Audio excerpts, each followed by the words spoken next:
ជំរាបសួរនឹងសួស្តីបងប្អូនសាជាថ្មីចូលមកទស្សនាភាពបន្តនៃរឿងអំណាចវិញ្ញាណម្ចាស់ទ្វីបលីងវូដែលជាភាគទី116មិនទៅពីចិនធានព្យាយាមរើបំរាស់មានទទួលយកអំណាចធម្មពលដ៏ខ្លាំងក្លារបស់បិសាចអន្តរាជគេក៏បានបញ្ចេញនូវមរតកគម្ពីរទាំង3រូបរួមបញ្ចូលគ្នាដើម្បីទប់ទល់វិបលទៅវិញធ្វើឲ្យបិសាចអន្តរាជក៏បានភ្ញាក់ផ្អើលថាវាអាចទៅរួចដោយរបៀបណាខ្ញុំមិនព្រមនោះទេបន្តមកក៏បានប្រើប្រាស់នូវអំណាចគម្ពីរឋានសួគ៌របស់គេវាប្រហារទៅថែមទៀតឈិនធាននៅតែព្យាយាមប្រើប្រាស់ធម្មពលរបស់គេដូចគ្នាចំហាយធម្មពលដ៏ខ្លាំងក្លាទាំងពីរក៏បានផ្ទុះឡើងទាំងធ្វើឲ្យបិសាចអន្តរាជក៏បានខ្ទេចប៉ាទៅខាងក្រោយបន្តិចតែមានរឿងអ្វីកើតឡើងតើគេគឺជាអ្នកណាអប្រកបទៅហេតុអ្វីបានជាទប់ទល់ជាមួយនឹងខ្ញុំបានចំណែកឈិនធានបន្តវិបាកភ្នែកមកវិញក៏បានគ្រប់គ្រងទៅលើមរតកគម្ពីរទាំង4ក្បាលនោះអន្តរាជបិសាចតើអ្នកមានចលនាអ្វីបង្ហាញខ្ញុំទៀតទេពេលនោះគាត់ក៏បានផ្ដុំនៅចំហាយធម្មពលផុសឡើងលើដើមមួយដើមទោះបីជាគ្មានគម្ពីរឋានសួគ៌ក៏ខ្ញុំអាចចាត់ការឯងបានដែរជាមួយនឹងអំណាចដើមអតរបស់ខ្ញុំតែចំហាយធម្មពលដើមរបស់គេក៏បានរីកធំឡើងធំយកតែមែនតែនកាប់វិប្រហាចូលទៅឈិនធានក៏បានបង្រួបបង្រួមគម្ពីរមរតកទាំង4ប្រែក្លាយទៅជាចំហាយធម្មពលនៅចុងម្រាមដៃគប់ទៅវាប្រហាប្រែក្លាយទៅជាគ្រាប់ពុយដំមុតស្រួលចាក់ទម្លុះរាងកាយរបស់បិសាចអន្តរាជលន់សូទៅឈ្វុបធ្វើគេក៏បានខ្ទេចប៉ាំងមកនឹងជាងដោតជាប់ពេលនេះខ្ញុំត្រូវបានចាញ់នេះគឺជាអ្នកឈ្នះឈិនធានក៏បានសួរទៅលោកកំពុងតែលេងល្បីអ្វីធ្វើឲ្យបិសាចអន្តរាជក៏បានអត់សម្លើយហាល្បិចមែនទេខ្ញុំធ្លាប់បាននៅឆ្លងកាត់ជុំវិញពិភពលោកអស់10000ឆ្នាំមកហើយចាញ់គឺចាញ់ប៉ុន្តែទុកវេទនានៃឋានសួគ៌នោះបានរៀងផ្លូវរបស់ខ្ញុំដើម្បីក្លាយទៅជាអន្តរាជដ៏ពិតប្រាកដថែមទាំងបានបំផ្លាញប្រលឹងដល់ទេវភាពរបស់ខ្ញុំទីផងការស្អប់មួយនេះគឺខ្ញុំមិនអាចលុបចេញបានមួយទេក្នុងរយៈពេល10000ឆ្នាំហើយនេះក៏ជាមនុស្សតែម្នាក់គត់ដែលខ្ញុំធ្លាប់បានឃើញពីមុនមកដែលអាចបំផ្លាញឋានសួគ៌ដ៏អាក្រក់មួយនោះបានទុកវេទនានៃឋានសួគ៌គឺជាការប្រមូលផ្ដុំនឹងការបំផ្លាញបំផ្លាញរបស់ឋានសួគ៌នៃអំណាចរបស់អន្តរាជហើយមានតែគម្ពីរឋានសួគ៌9តែប៉ុណ្ណោះដែលអាចគ្រប់គ្រងអំណាចចុងក្រោយដើម្បីប្រយុទ្ធប្រឆាំងជាមួយនឹងឋានសួគ៌ដ៏អាក្រក់នោះពេលនេះអ្នកអាចទទួលមរតកគម្ពីរទាំង4ក្បាលរួចរាល់ហើយនេះគឺជាជោគវាសនាដ៏អស្ចារ្យរបស់អ្នកហើយវាក៏ជាឱកាសតែមួយគត់របស់អ្នកក្នុងការរស់រាននឹងបន្តចាប់ពីពេលនេះតទៅខ្ញុំនឹងបញ្ជូនធម្មពលទាំងអស់របស់ខ្ញុំដែលមានឲ្យទៅអ្នកមិនថាទាំងអំណាចបិសាចនិងក៏ភ្លើងបិសាចទាំង9ក៏ដោយដើម្បីជួយអ្នកឲ្យដើរផ្លូវនេះលឿនជាងមុនប៉ុន្តែដរាបណាអ្នកត្រូវតែសន្យាជាមួយនឹងខ្ញុំសិនក្នុងការបំផ្លាញឋានសួគ៌ដ៏អាក្រក់មួយនោះឈិនធានក៏បានតបបំផ្លាញឋានសួគ៌មួយនោះប្រសិនបើពួកវារៀងខ្ញុំលោកមិនចាំបាច់និយាយនោះទេខ្ញុំនឹងសម្លាប់ពួកវាដោយដៃរបស់ខ្ញុំផ្ទាល់មិនទៅវាស្លាប់លឺបែបនោះធ្វើឲ្យបិសាចរីក៏មានទំនុកចិត្តល្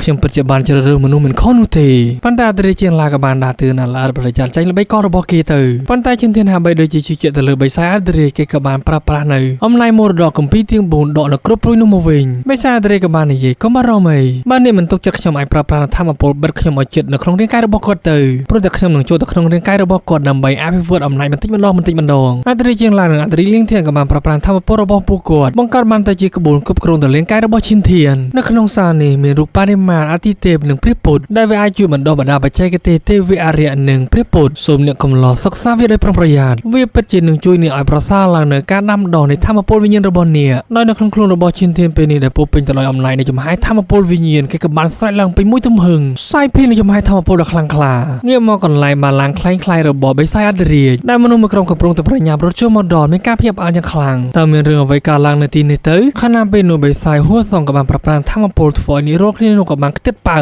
មើលទៅពួកឯងមកទីនេះស្វែងរកសេចក្តីស្លាប់ហើយចង់ដណ្ដើមយកមរតកបិសាចអន្តរាជផងតើពួកឯងមានលក្ខណៈគ្រប់គ្រាន់ហើយឬនៅប្រតិចាខ្មោចបិសាចក៏បានបញ្ឆេះធម្មពលឡើងមកទាញយកវូហាននិងខ្លះឃុំដែកមើលទៅរាងកាយរបស់នេះទាំងពីរពិតជាស័ក្តិសមជាមួយនឹងខ្ញុំខ្លាំងណាស់ដល់ពេលនោះខ្ញុំមិនជឿថាបិសាចអន្តរាជមានប្រគល់មរតកមកឲ្យខ្ញុំនោះទេពេលនោះបិសាចហួសសងក៏បានប្រប្រាស់ធម្មពលវាប្រហាមួយធ្វើឲ្យប្រតិចាខ្មោចបិសាចក៏បានសួរតើនាងចង់ធ្វើអ្វីនាងក៏បានតបខ្ញុំចង់បានបរិសុទ្ធពីអ្នកនេះ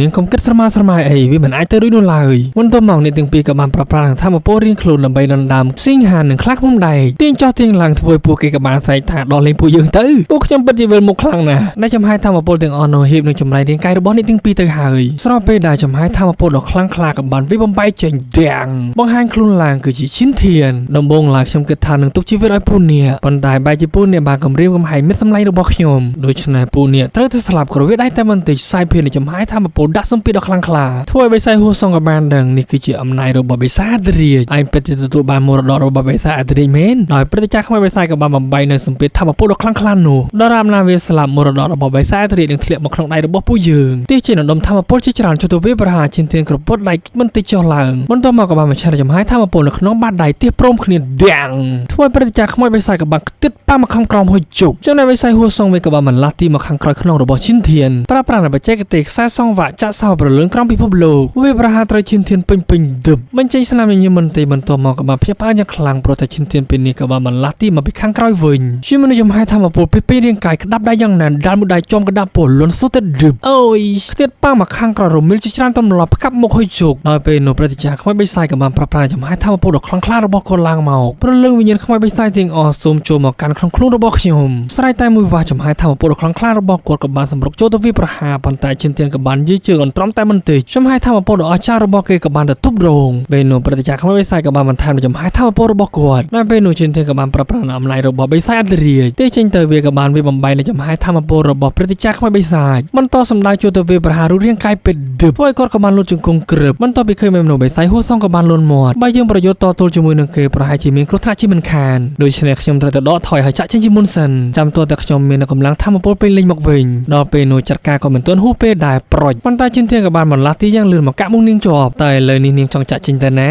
ដោយបិសាចហួសសងក៏បានញញឹមមើលទៅលោហាបីដូចជាទ្រាំលេងបានជាមួយនឹងនារីម្នាក់នេះហើយបន្ទាប់មកក៏បានប្រាស់ល្បីបំបងអាយរាងកាយរបស់ទូប្រុសយើងក្នុងករណីបែបនេះឆាប់ប្រគល់នៅមរតករបស់បិសាចរីមកឲ្យខ្ញុំមកបើមិនដូច្នោះទេខ្ញុំនឹងធ្វើឲ្យប្រលឹងវិញ្ញាណស្អិស្អាតម្នាក់នេះខ្ចាក់ខ្ចាយជាមិនខានឈិនធានក៏បានតបបើនាងចង់បានទៅហើយខ្ញុំនឹងឲ្យវាទៅនាងមិនឆេះនៅធម្មពលក្នុងដៃទីពេញមួយទំហឹងលន់សូទៅឌឹបស្រែកចាចប្រលឹងវិញ្ញាណផ្ការបស់នាងក៏បានខ្ទាត់ចេញមិនអាចទៅរឿនទេក្នុងរយៈពេលដ៏ខ្លីបែបនេះដែលគេអាចវឹកហាត់សម្ដេចនៅបច្ចេកទេសរបស់បិសាចរីបានហើយពេលនោះប្រលឹងវិញ្ញាណរបស់នាងក៏ត្រូវបានឆេះរលាយបាត់អស់ឈិនធានក៏បានបីរាងកាយរបស់នាងយីរងចុះមកខាងក្រោមវិញខ្លាក្នុងដៃក៏បានស្រែកប្រាប់ថាពេលនេះតាកាចាម្នាក់នោះបានរត់គេចខ្លួនបាត់ហើយឈិនធានក៏បានតបគេមិនអាចគេចផុតបាននោះទេពេលនេះអាណាចក្រសម្ងាត់ជាឌឺរលំហើយពួកយើងត្រូវតែប្រញាប់ចាក់ចេញឥឡូវនេះងាកមកកាន់ទ្វារចូលអាណាចក្រសម្ងាត់ដែលមានមនុស្សមួយចំនួនទីរងចាំនៅខាងក្រៅដោយកញ្ញាស៊ីលៀនក៏បាននិយាយទៅកាន់បងរបស់នាងហើយអ្វីបានជាពួកគាត់មិនទាន់ចេញមកទៀតបរិសម្នាក់នៅខាងក្រៅក៏បានស្រែកថាមើលណោមាននរណាម្នាក់កំពុងតែចេញមកដែលគឺជាព្រឹទ្ធាចារ្យខ្មោចបិសាចគេក៏បាននិយាយបើខ្ញុំមិនអាចទទួលមរតករបស់បិសាចរីបាន